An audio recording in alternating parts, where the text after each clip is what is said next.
Number 1 विफलता को न हारी आगक बढ़िले ही सफलता आसे।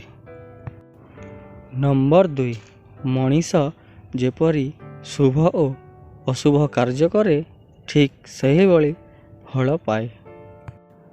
नंबर 3 सचोट लोक बुद्धिमान होई भी धोखा खाई जाए कारण से निज भली अन्य को भी सचोट भावी थाए।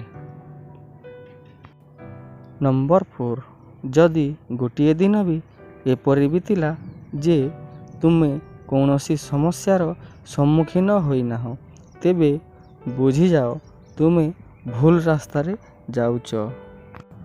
नंबर 5 तुमे भगवान को से पर्यंत विश्वास करि परिबो नाही जे पर्यंत तुमे निजे निजे को विश्वास न करिछ।